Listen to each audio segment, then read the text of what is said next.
So it's a bit, it's a bit controversial compared to the weather that you're currently experiencing in Thailand. No worries. So you want to Okay. just take it from the top? Yeah, for sure. Sure thing, man. Let's just do it. Okay. You sound frustrated, like this fucking. Yeah, I can't take it when things that you pay for need to work and it doesn't work. Then it kind of blows my mind as to why people, still do this with services. But hey, Bro, I I mean, guess that's the world. if you want to go get into that, we can get into that. I just I spent $100, not a lot of money, but I spent a bunch of Yeah. time managing this guy. I said, look, I have a really simple assignment for you. Here's a form. We have a member mouse checkout form. I want you to customize it. I want you to customize it like the Samcart form. And he's like, very good, sir. I can do for you. Easy, no problem. And he worked on it for 10 hours. I'm looking at his diary, his screenshots, and he's just like looking at the form, like not doing anything. So you get what you It's pay for. ridiculous. Yeah. No, I mean, look, you do get the guys, the diamonds in the rough, right? You get the guys in between that could really make it work for you. Yeah. But they're still far and in between when it comes to that. Especially nowadays, guys just want to make quick bucks. Don't want to do much. But yeah, I've got stories and stories of that. Okay, well maybe you could share one or two. Yeah, yeah, for sure. Okay, let's run it. Okay, so Jacques, welcome. My first question to you, my first question to all my guests is, how did you get into entrepreneurship and online entrepreneurship specifically? Hey Vic, thanks for having me, man. Appreciate your time. Thanks for giving me the opportunity to speak to your listeners. I guess my entrepreneurship as a whole, my first opportunity is diving in at 8 years old, starting a little gardening service in our neighborhood. I don't know whether people actually hired us for the fact that we actually did some good work, quality work, or did they hire us for the fact that we just little 8-year-old kids, trying to get some stuff done. This was in South And, Africa. This was in South Africa, yes, at the time. And I then basically transitioned into played some games, don't we all? And then basically on a gaming forum one day, I saw a guy's signature at the bottom of one of his posts, and I said, listen, I need to find out how they made that, because it looks sick. And that's kind of delved into the part of where I got infatuated with design and the creating process of how people put together digital art.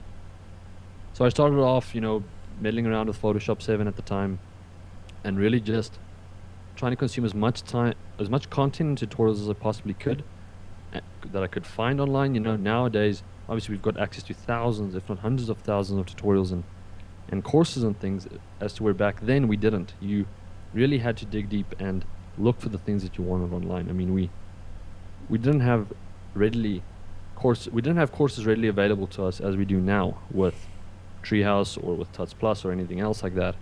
So I mean, I really, scoured the internet for the best quality content that I could that wasn't just fluff but actually had some substance to it. And I started out as a digital freelance designer at the time, doing smaller projects for people on forums. Actually, my first money was made through the forum where I designed a signature for another guy that paid me. And I kind of realized, listen, if I do this enough times every month, then obviously I can make some good money out of it. And especially because of the fact at that time, our conversion rate to South Africa was about 10. So, I mean, for every dollar is about 10 rand in our end. And I mean, a coffee in South Africa at that time only cost about 5 or 6 rand. So it is still a good chunk of change, Making $100 wasn't, I mean, put it this way, I was receiving $10 of pocket money every single month. So if I could do $100 for an hour's job, then that was a lot of money for me. How old were you? And at 13 actually. Wow. Just turned 13. So, and that sparked this whole infatuation with entrepreneurship and the fact that I didn't have to ever work for anyone. I didn't have to go do a waitering job. I didn't have to be a bartender. I didn't have to go to school if, I committed myself to doing what I wanted to do. And I always said that I didn't want to work for anyone growing up. So I kind of just decided, go big or go home. And, I hired my first employees while I was still in high school. We scaled that from a freelancer into an agency with multiple employees and working for big clients all over the world. And clients included from Reebok to MTV to Sony and quite a few other clients too. And that company still runs today. We've obviously acquired some other design agencies and just, melted them together to form a bigger agency, which is now run out of Reno, Nevada. And that's run by a director, a good friend, and also partner of that company. And we from there, with taking on a partner in that company, I had some cash to invest in other companies and start and try my hand at other ideas that I had. A lot of them failed, but a lot of them also succeeded and it worked out. And yeah, we diversified our portfolio up to about, we now in the group have about 20 companies in total. And that ranges from training companies to funds to the digital marketing agency, foundations. We have the podcast production company. We have a lot of different things going on that we're now getting into. However, I want to say this though, that at that time when I was growing up, I always, as a kid, you always focus on the luxuries of life. You focus on the money side of things. And I wanted to build the next virgin group of companies. I wanted to build the next 500 companies that people would just see as a label, get a household brand going. Mm-hmm. And then kind of I realized, listen, I don't actually want to build 500 companies because there's so much time that goes into those where if you focus on one thing, you can make it great. If you focus on 10 things at once, you can't. It's mediocre at best. Absolutely. Unless obviously you take a long period of time to invest into each one individually. So I just decided, we're going to consolidate down into 4 different companies, and we're going to use those as our vehicles and catalysts to change and influence millions of people. Very cool. That's kind of how we got started. That sort of echoes the 4-hour work week sentiment of you don't really want to be a millionaire because that really kind of sucks to have to work that much to grow to that level. You just want the lifestyle and the luxury and the ability to not work or sleep in that a millionaire has. Maybe he actually doesn't even have it most of the time. But it's interesting that you started out with design at such an early age, because when I first interacted with your brand, which was your WeEditPodcast site, I thought this design feels great. Like that was my first thought, that this is somebody who pays attention to the way that things feel and that they look. And my immediate impression before I even read any of the copy really was like, this is a professionally done site. Sure enough, I then found out about you, and you're a serial entrepreneur who does things right and takes things seriously. So would you say that design sort of permeates everything that you do from this early infatuation? I think the one thing that definitely led to for me was the fact that I'm perfectionistic about certain things. I want to make sure that it's done the best way possible. It needs to deliver the best interaction possible. It needs to bring across the right message from the get-go. And I think a big thing now that we're seeing, especially in the technology sector, is how much attention is put into design of companies. I mean, you hire a full team of UI experts and experience experts for the fact of building a platform and a website that not only speaks to people and wants them to come back, but you focus on the research dynamics, the data dynamics of web design. For sure. And it's for the first time really in the last couple of years that we've really delved deeper into that. I mean, looking at bigger data and how people interact with websites, heat maps, and trying to see where exactly their attention is and what is distracting them from the main goal that you're trying them to get to, or what you want them to execute on. What's the next step? And I think with me and my infatuation with design, I'm not a really good artist. I mean, I can't really draw much.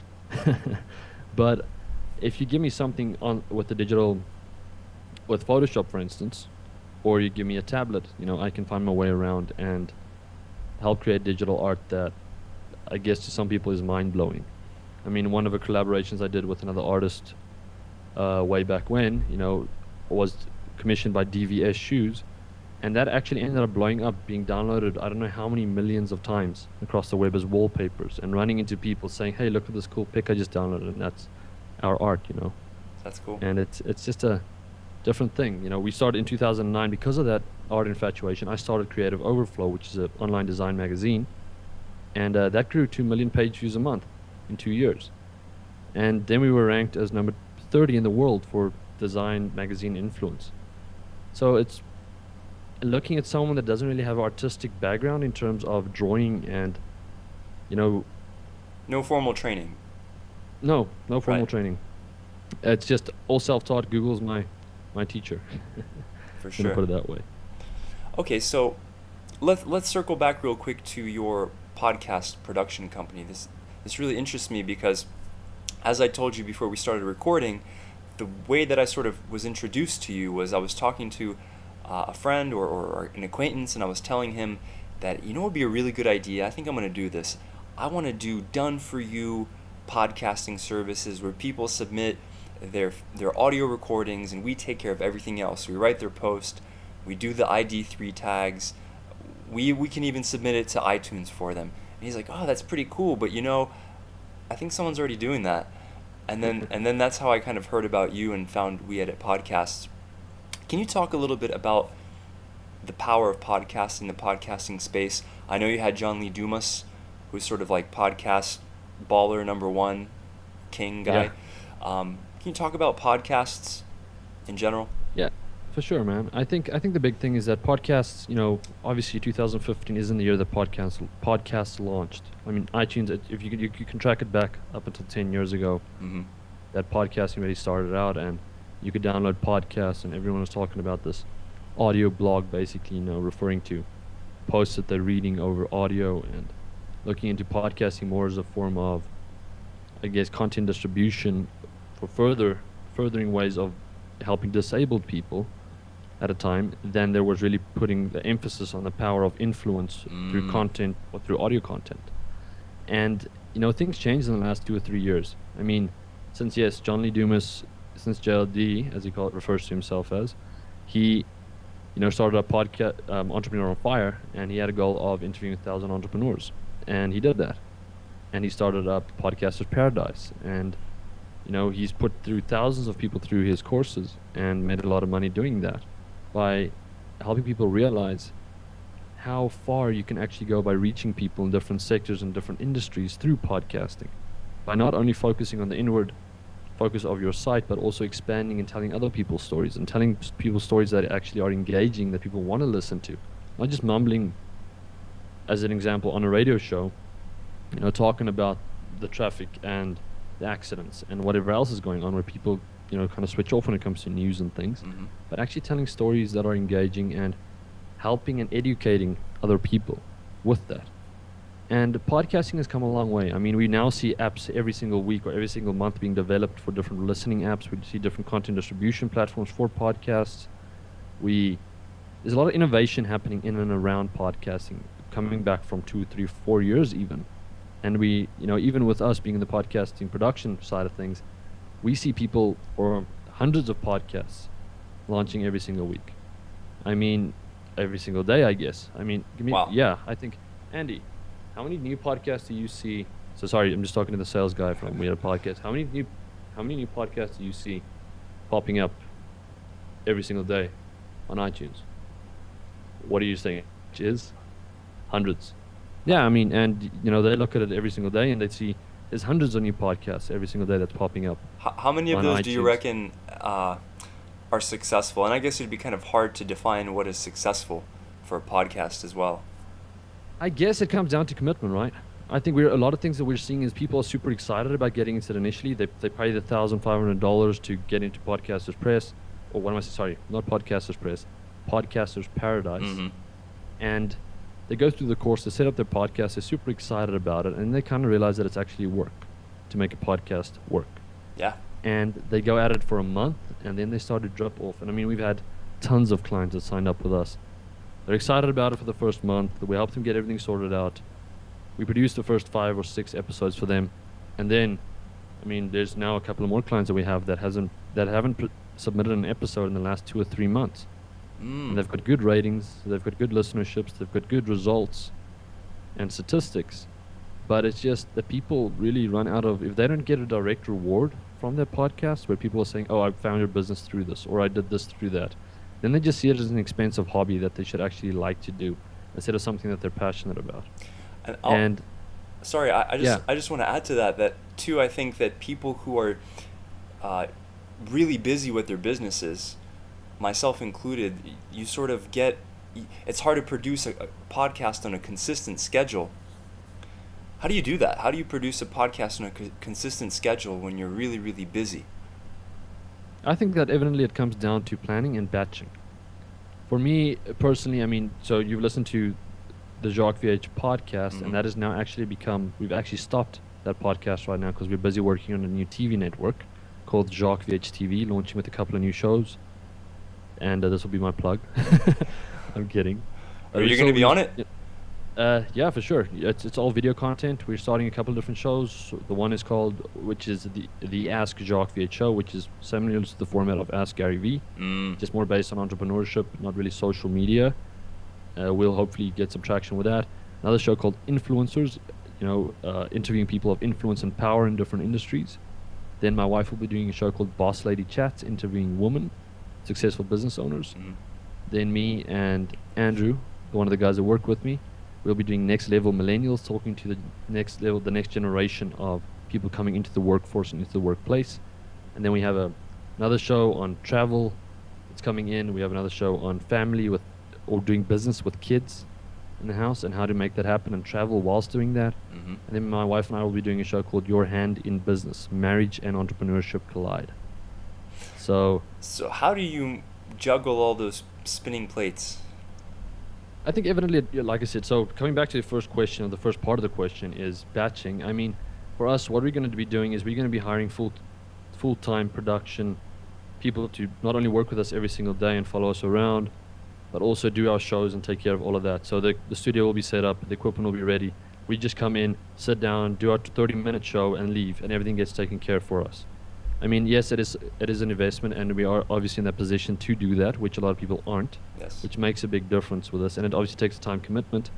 But, we'll say that on a Tuesday morning at 10 a.m. that show launches, and at 12 p.m. that day that show launches, and on Wednesday 10 a.m. that show launches. So we'll try and stay consistent to that schedule as we can. Doesn't matter where we are or where we travel. Nowadays a camera is as powerful as whoever has it in hand. And I mean, that even comes down to your iPhone, whether that's looking at live streaming applications, Periscope, Blab, Meerkat, whether it's looking at different platforms that you're distributing to.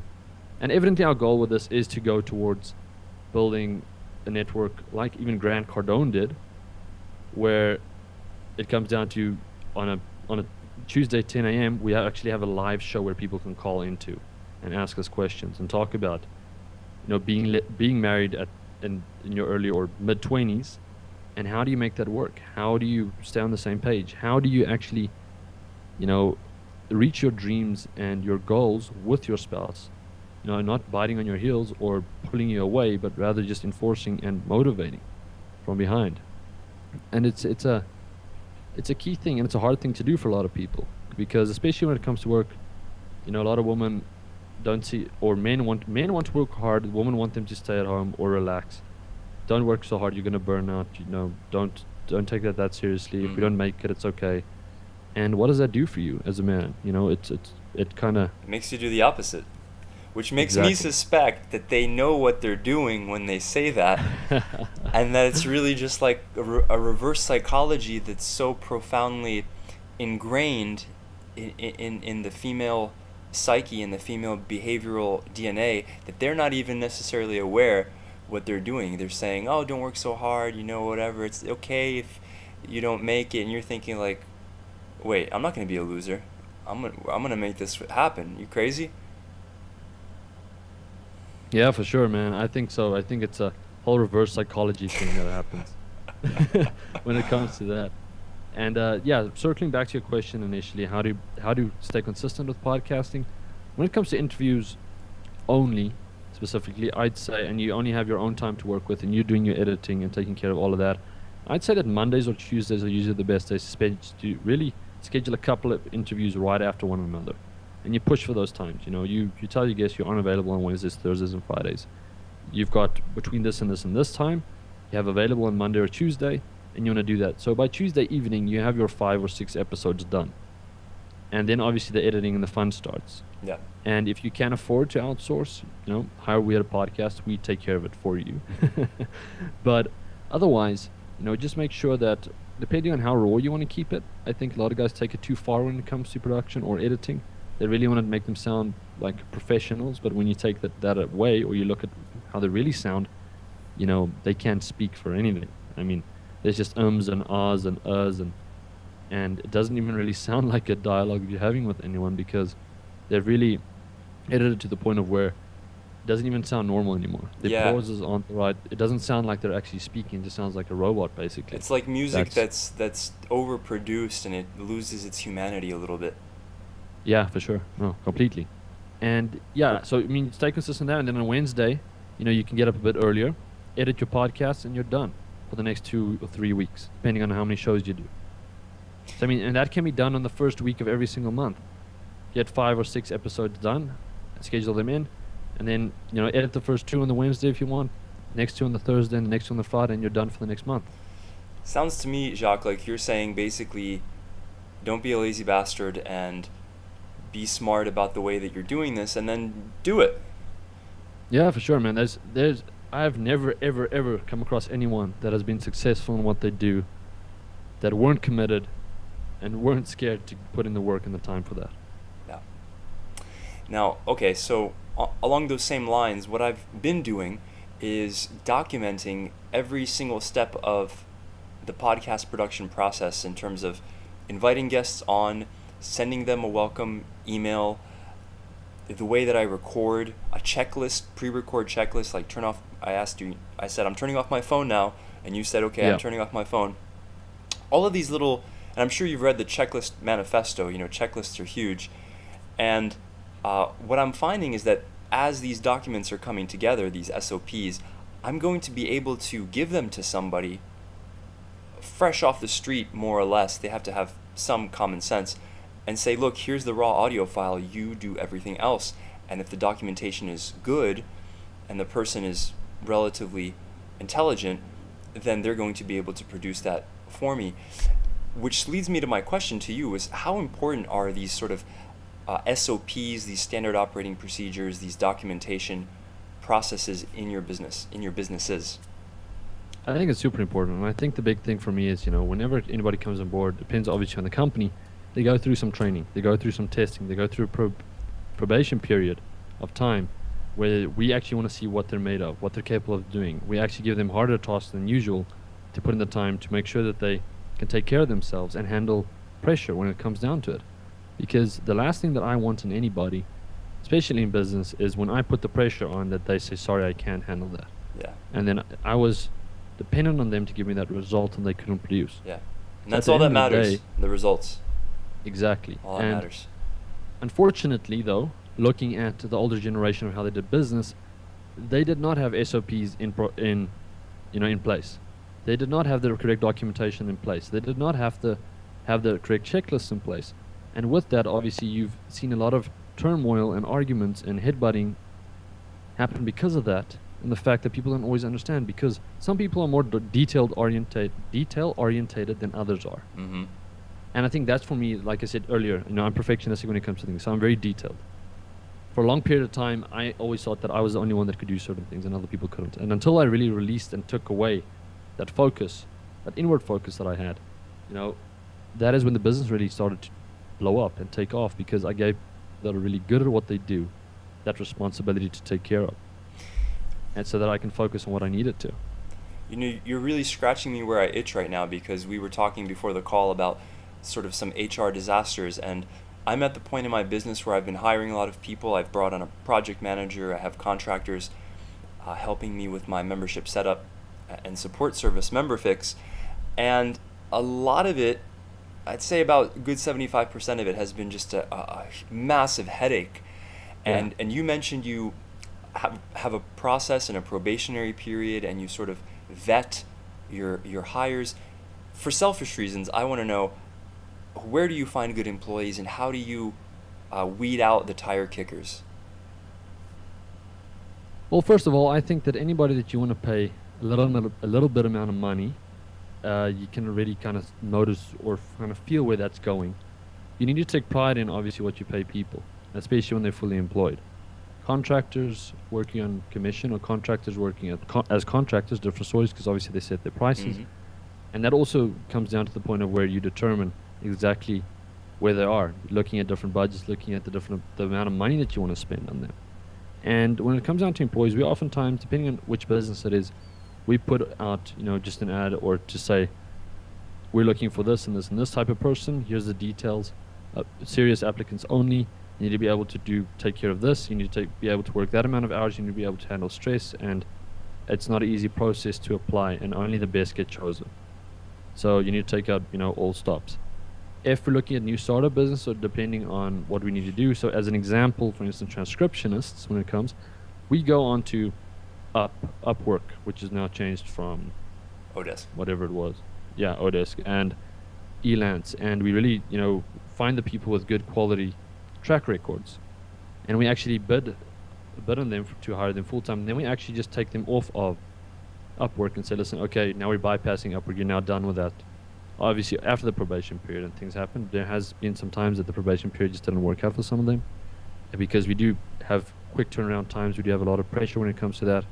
I mean, some of our fastest guys do 8, 9, 10 episodes in a day. Wow. In 24 hours. And that's on average about 42 to 45 minutes an episode. And I just want to say, too, that from what the transcriptionists have told me, correct me if I'm wrong, that it takes a good transcriptionist, at best, 2 hours to transcribe an hour of audio, maybe 4 hours, depending on amount of speakers, accents, that kind of thing. Yeah, and it depends on how they can really relate to that episode and the people that are actually speaking on it. And I mean, some of our podcasts have 5 guests at a time or 6 guests at a time that they need to transcribe. Wow.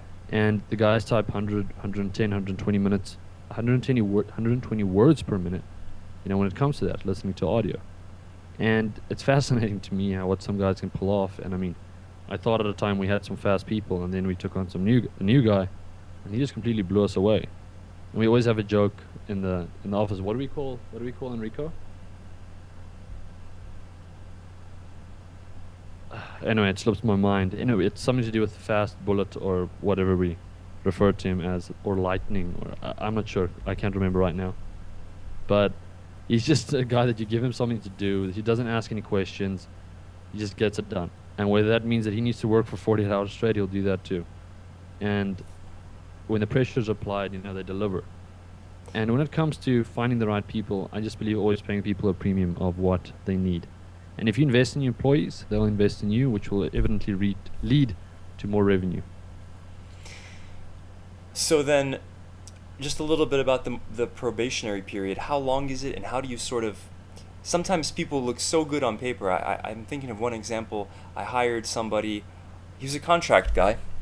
Yeah. And he had sterling reviews on Odesk, had worked hundreds of hours, and I gave him a pretty simple task, and he totally clobbered it. So you really never know about people. How do you sort of vet them? Like, what's the process? Well, basically what we do is, we obviously go through the period of highlighting a few people that we feel that is, acceptable in terms of what we can see on paper. Mm-hmm. And then my wife goes through the process of then sending them, getting in touch, reaching out, seeing whether they want to accept the interviews or not. Go through that period, speak about the expectations and what needs to be done, the work experience and things like that, talking about the verification, obviously, of the information that we could see. And then we give them some test transcriptions, and we mix up accents, and we mix up different processes or different, points of audios and different ways that people pronounce speech. And whether it's a UK accent, some people can just say they can't understand what these guys are saying. But then you get the guys that are really focused, and they say, yeah, I'll learn how to do this. And he goes home on weekends and he practices. Wow. And so, yeah, it lasts about 2 weeks. We give about 2 weeks, and we throw a lot of different things at them as much as we can to see what we obviously pay them for that process and for that work. And if we feel that we're happy with the results that we got, then after 2 weeks, we deliver them with a note to say that now they're hired. This will be a 6-month probation. And so that's the final probation, just to make sure that if in 6 months we weren't happy with some things that happened, or you got 3 warnings because of things that happened, then we can say, okay, listen, this isn't going to work out. You're going to have to go back to what you were doing initially, because we need, this and this and this and this. And obviously we aren't unreasonable. I just think it comes down to, yet again, results. Yep. For me. But I mean, talking about about issues with employees, I've had in the past, we were working on a big deal in our marketing company, and I had an employee that one day a client called and said, listen, he needs something immediately, and it was about 100 kilometers away, and he just said, sorry sir, I can't come, I can't deliver that today, I don't have fuel in my car, because he spent most of his money, of his salary. And we lost that client, which evidently resulted in about I think it was a $250,000 or $300,000 project, which is, he was on retainer. Wow. And yeah, so it didn't last long for me to walk up to him and say, listen, you're fired, get out. Because there was some warnings previously to that, but if you never tell a client that you can't deliver something because you don't have fuel in your car. Then you drive to your mom's house and you borrow money to put fuel in your car. Exactly. Or You gas find in a your way to car, make as it they say happen. in North America. Yeah, for sure. You find a way to make it happen, and that's evidently what it comes down to. Finding people that really take out all the stops, that don't give in to pressure, that delivers results when they need to, and goes above and beyond what's expected of them. And obviously that'll be compensated in the long run. If you can see that the results are produced and that extra time is put into that, effort's put into it, then that's kind of no-brainer for me to say, listen, you have to be rewarded for what you've done. That's awesome. So pay people what they're worth. Yeah, that's what it comes down to for me. So okay, so you have your SOPs and your systems, and what I'm curious is how big of a role does automation and sort of using technology, apps like Zapier, to connect various different apps, what role does that play in your companies? Well, yet again, it depends on which companies, and the bigger companies, which scales or varies from different amount of employees.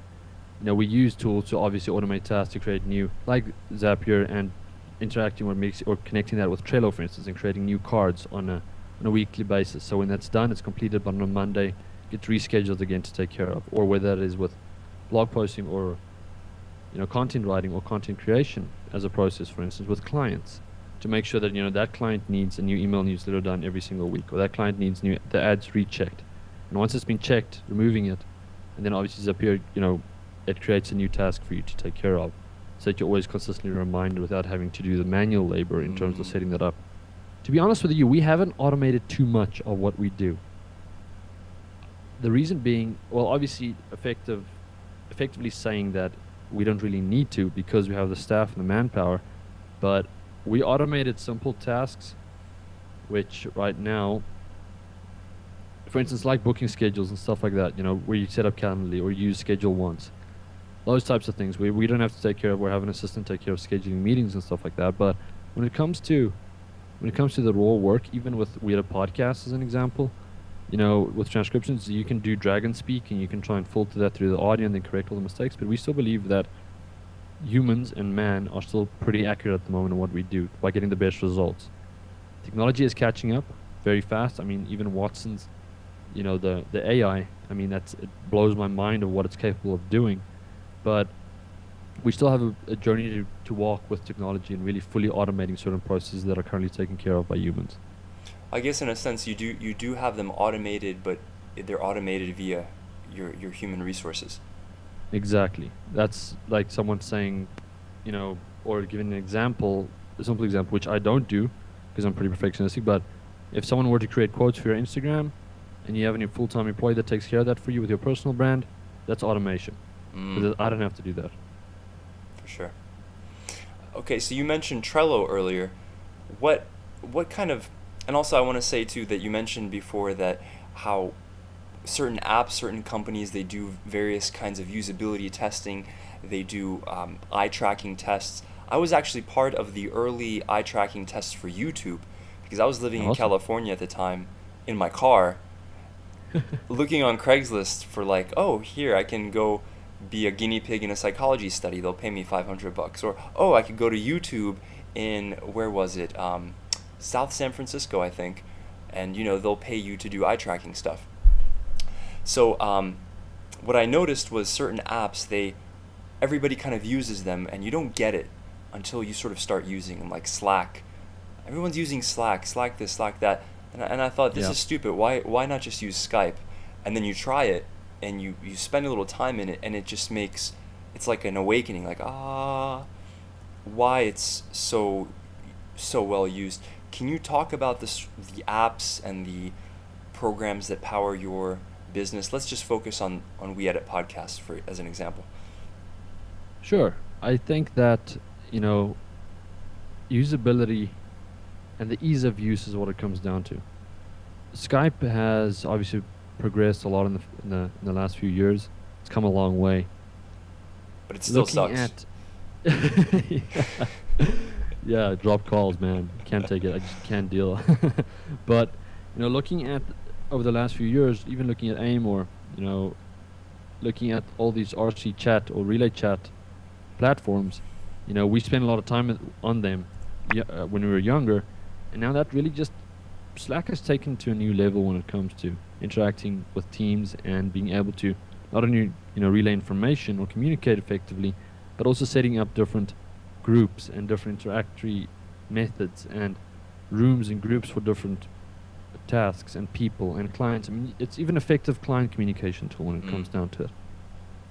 For WeEditPodcasts, we have in place, we make use of Trello heavily. That is basically what we use for scheduling transcriptions, scheduling content work for different people. Because obviously with the member option, we can schedule in a task. Once it comes in, and then we can kind of assign that to a member that needs to take care of that with the due date and whatever else needs to happen with the time, with obviously all the notes and comments that goes with that. Our help desk is based on Groove. I don't know if you're familiar with them. And Groove is an amazing platform. The way that they're just, growing heaps and bounds, not only being super transparent, but also, just pushing technology to a different phase of where you can now see when all your clients or customers read their emails, whether they received it. You can schedule emails to go out. It doesn't have to be sent automatically. You can attach documents. You can track report progresses. You can track team member interactions. You can see whether they're effective and what their ratings are. What are the customers and clients rating them? And I do know that a lot of other help desks do that. We went through Help Scout, and then we ended up eventually at Groove. And Groove just worked wonders for us. It's a simple platform. It's minimal, which I like, and it gets the job done quickly and efficiently. And then the other, obviously, email still comes down to it internally sometimes, just mostly between me and my wife, which is the co-founder of WeEditPodcasts, which we do together. And that's more just relaying information in terms of the operating aspects of the business. If there's orthodox requests that came in, that type of thing, is to document it at the end of the day. Of course. Most of the time we're together, so we can just speak face to face, and so we don't really use Slack for internal team communications. Everyone knows what they need to do, everyone knows how to do it, and if there is anything that needs to get done, we can send group announcements through Trello or through Group, whichever way works for us. We try to keep communication in terms of verbal, just bantering, to minimal, and we just try and focus on getting the results that our clients want and our customers need. Awesome. And so you're working side by side with your wife, and I'm curious, what is that like? I've never been married, but I've had sort of long-term, well, I guess it's arguable whether they're long-term or not, but I've had women by my side, let's say, and I can't imagine that I'd feel anything but distracted in that situation. How do you sort of cope with that? Well, I think evidently it comes down to how focused you can be, right? How quickly and effectively you can switch off and where you can channel that energy. Because when it comes initially, we got married and then we traveled Asia, Southeast Asia, and we launched the company in Malaysia when we were traveling through Kuala Lumpur. And on the 20th of February, just before we went to Singapore. And, we launched it and said, cool, now the company's online, Carly, now you got to, make this work. You said to your dad that you're not going to do corporate, and you have 6 years of university education behind you, and super intelligent, but you just said no to the corporate world, and you want to do your own thing, find your own way of not only happiness but also satisfaction in the workplace, and showing people that you can actually take care of yourself and do what you need to do to get results. And initially it was a tough thing to get, not a tough thing really, we gel really well, we're on the same page, we really get along well. Marriage is a breeze for me, for us, I'd say. And a lot of people say that it's a tough thing to get used to. I guess that if you marry the wrong person, I can imagine that, because being all up in your face the entire time. But if you can sit next to each other and switch off, or you can be in the same room but you don't have to speak to each other consistently in every single minute or every 10 minutes, the first month that is obviously a very uncommon thing that happens. But after that, you kind of know what you need to do. You know what you need, your to-do list says, or your task list says, and you make sure that gets ticked off before you sit back with a glass of wine and relax. And so you're on location and your whole team is in the office?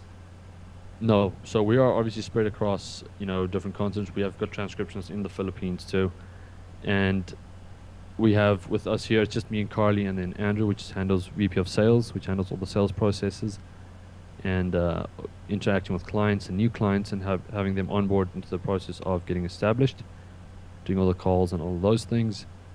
And just a quick note, I think this comes from him, that if you're a podcaster out there, we're going to still draft a whole content document and stuff about this, but a big thing that we've seen repetitively is that podcasters actually do not have any contact information on their websites at all. No contact pages, no emails, and they're all privately, their domains are privately registered, which actually blows my mind, because we sit in an era of where sponsors want to reach out to successful podcasts, and interviewees want to reach out to podcasts to potentially be on the show, but it's really a concurrent thing that you can sit in a day and you can tell me, listen, yeah, today there was 25 or 30 of these guys that just didn't have any contact information on their sites at all. Wow. Nothing. There's no way of contacting them.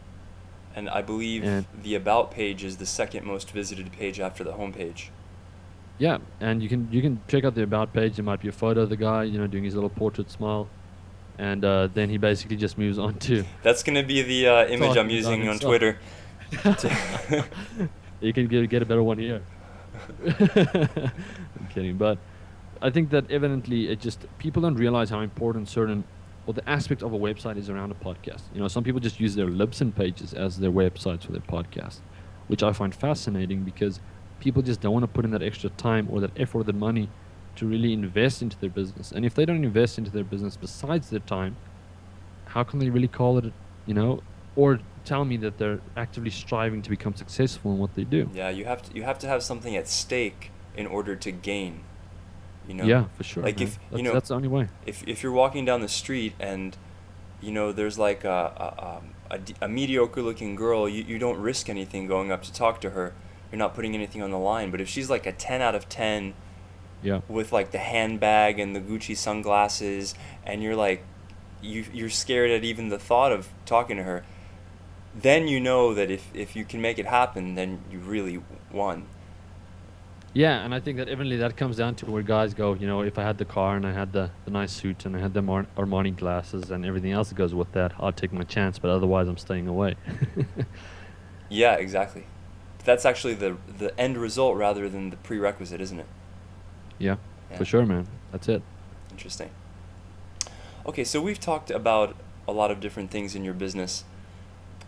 So I'm going to kind of do something different, and I'm going to see what question would you ask yourself? What information do you want to sort of volunteer that's at top of mind right now? Sure. I think that evidently it comes down to, for me, not being obscure in what you do or what you've achieved.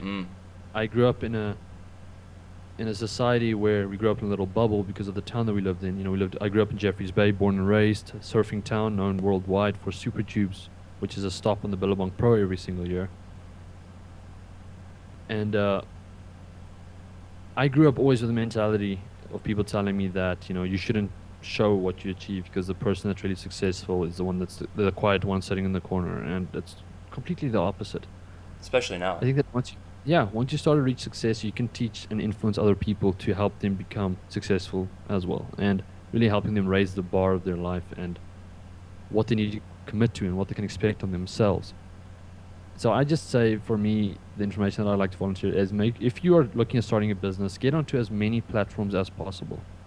Some people say it's impossible to manage as many platforms.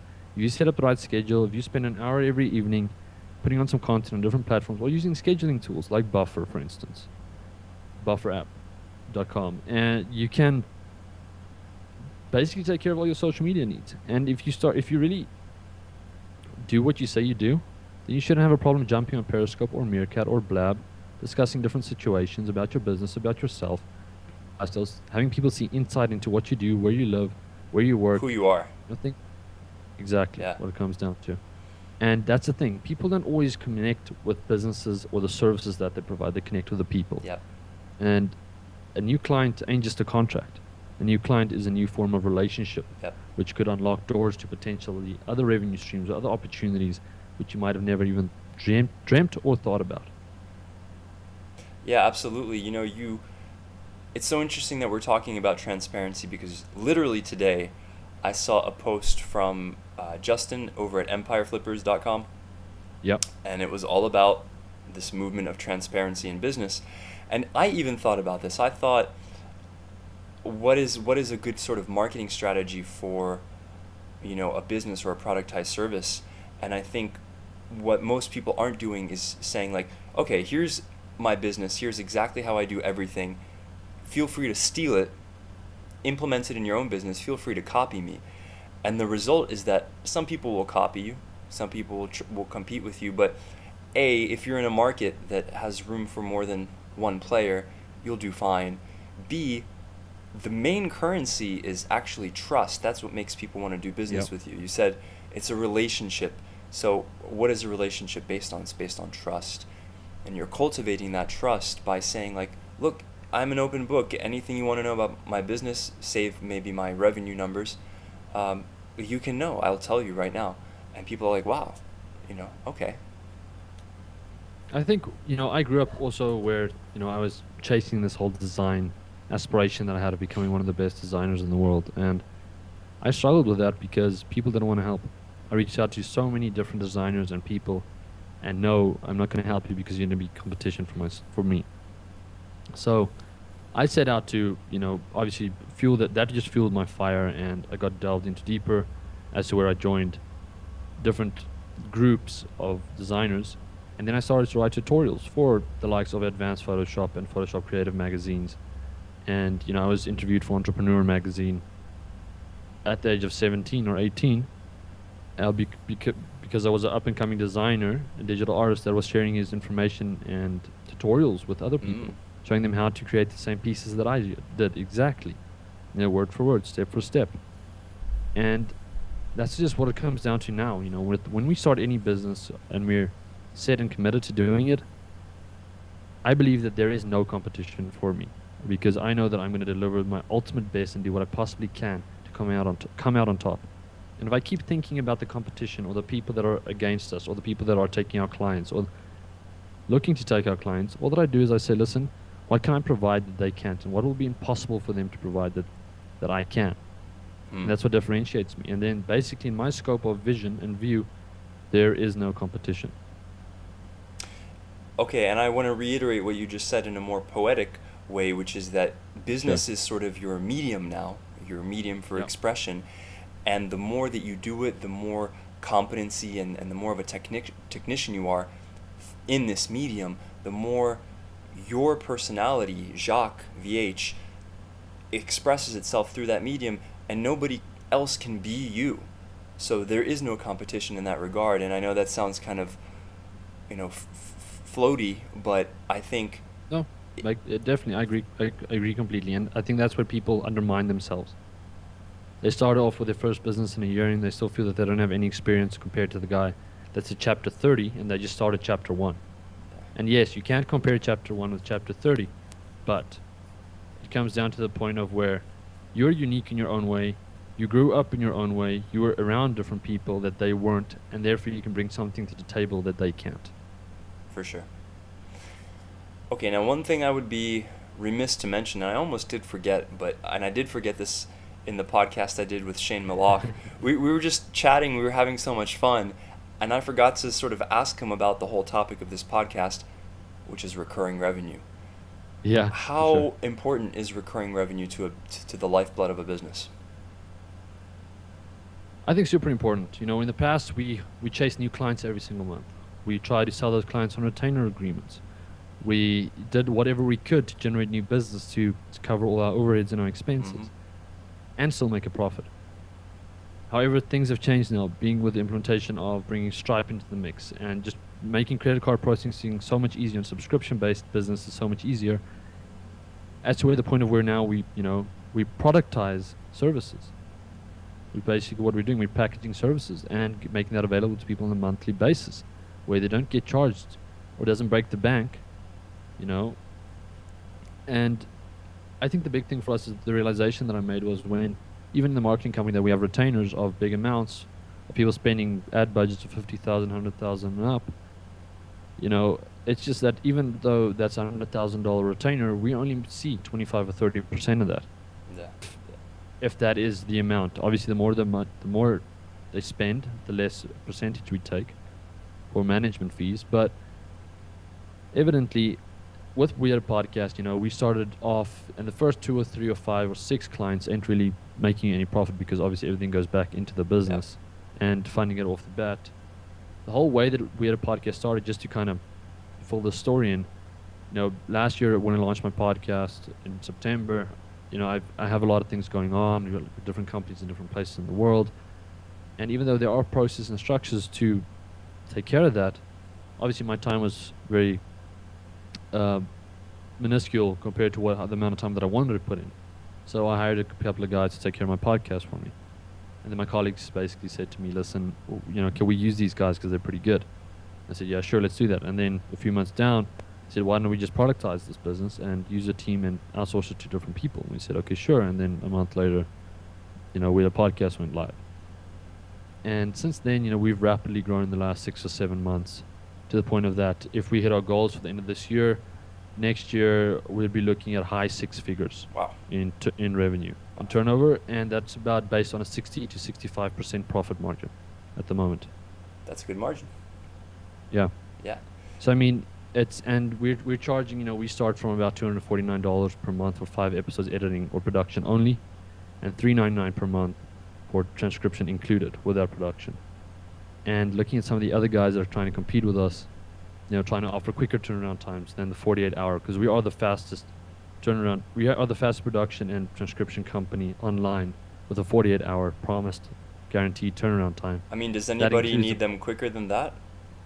Yeah, by all means. I mean, we deliver, oftentimes we deliver in 3, 4, 5 hours from, you know, sign up. If someone says, listen, this is urgent. We had a client again last week that signed up. She said, listen, something fell through for me. Don't have time. The episode's going live in 5 hours. I need the production and the transcription taken care of. Is that something you can do? If not, I completely understand. And I think we gave it to her in 4 hours and 10 minutes. And she's going to remain with you for a long time? time? Yeah, so she signed up. I said, well, sure thing, we can do that. But in that case, I'm not going to charge you a rush fee. You just sign up for a full package. And she said, yeah, sure thing. She's in. Awesome. So, and then she saw the result and completely happy and stoked about that too. That's beautiful, you know, and that's a great profit margin. And I'm also thinking, with your kind of business, the main issue is churn. And you even said that you've had people who sign up, but they don't take advantage of the service. Actually, maybe they're just overzealous. They're like, oh yeah, I'm gonna use this, and then they don't actually record the episodes or whatever happens. How do you sort of combat churn, and how do you balance that with bringing, you know, spending time bringing on new clients? So obviously Andrew takes care of all the sales. He reaches out to new people every single day, and, you know, just making it available for them to see our service, introducing them to our service, and seeing whether we can help them in any sort of way, answer any questions. I mean, we've had people come on board because their current editors couldn't figure out certain issues with their RSS feeds or their iTunes submissions.